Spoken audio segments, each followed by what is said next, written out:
Hi, it's me again with CorelDraw tips and tricks. And if I understand the gentleman right, he needs to build it or make this shape that is 3 3/8 inch tall, or on the two parallel sides, and the other two sides or four sides are 4 inches.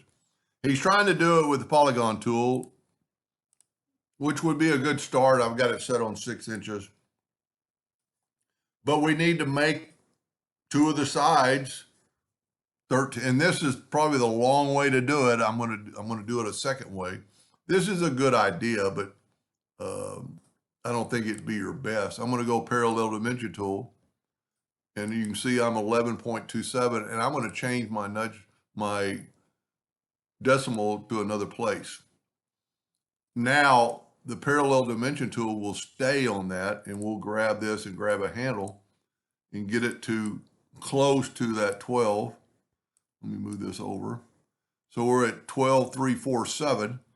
I don't think I could probably move it another one. See, we're 12,4 now. But what we can do, we need to increase this from 18 to 75. So we're going to type in 18.3. And see, now we're at 330. So let's go 118.8. We're too big. So I'm with my ratios locked. 118.7. Look at that. We're perfect. Now, so we know that side's correct. And like I'm saying, this is the long way around. I'm going to hit P, put it in the center of the page. Let me move this out of the way. And I'm going to take this now, and that's what he's saying. With the polygon tool, everything reacts, like it's a polygon. So we need to go to object and convert it to a curve, and then it's not a polygon anymore. Now what we want to do, we want to take the shape tool, and we want to select these two nodes and right click and break apart. Select these two nodes, right click and break apart. We want these two lines, so we're going to take the virtual segment delete key and delete these two lines. So basically we could have drawn two lines. Now I'm going to go ahead and go to object and break the curve apart. Now we know that the other lines are 4 inches. So I'm going to draw a line holding down the control button, and I'm going to make this 4.0. It's at a 45-degree angle, so we need to rotate it to 22.5. And then all we need to do is take that angle and Control D and reverse the angle. Grab that node right there and put it right there. I'm going to go ahead and, I don't know that no, I didn't do a good job. So we need to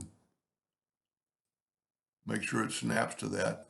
I'm going to go ahead and group these together, or combining would be the best. Now, if you remember, we broke these apart. So now we can move this line to there. So, I mean, the best way is going to be the second way, I'm pretty sure. Then all we have to do is hold down the Alt key and select these pieces, Control D, and mirror them the other way, and then grab that 4-point cross, and somehow I'm off on the bottom. Let's do a measurement. No, I'm at, saying we'll go one more decimal place, and we're 1.75. So I must have just clicked that or something, or moved it. So there's his shape. Now, if you're going to use that shape, I would take the Smart Fill tool and fill it in. That way it combines and groups all the lines together. Now, that was going through a lot of steps when I think we can just get a 2-point line, holding down the control button, and make it 13.375. There's probably even a mathematical equation for this. I'm going to just move it over. And now I'm going to take a 4-inch line, just type in 4.0.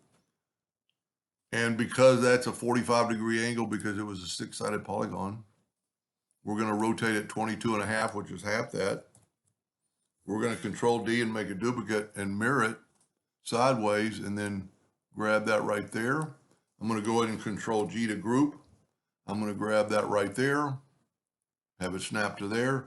And because we broke the curve apart, well, we didn't really break the curve apart on that. Now I can select that, Control D and make a duplicate and mirror it upside down. Grab that four-sided X cross. Sometimes it's elusive, and have it snap to there. So you get the exact same result without having to go through the polygon tool. I kind of really like this. You could make if we take the smart fill tool and fill that in, and then get rid of this and hit P, and if we left click, right click, what I was trying to do is take a 2-point line and see if we can't, well, see, there's no center to that. What I was trying to do, let's just draw a line from there to there. I was trying to make a cylinder. So what we could have done is just, or not a cylinder, but a cube box with a longer. So we could do the exact same thing with the 4-inch line. I'm holding down the control button so it'll be perfect. 4 inches, rotate it 22.5 degrees. Control D to duplicate it, mirror it left to right. Whoop. Back up here, let me zoom in. I started drawing another line. Let me just back up again and then grab that with the 4-sided cross and put it right there.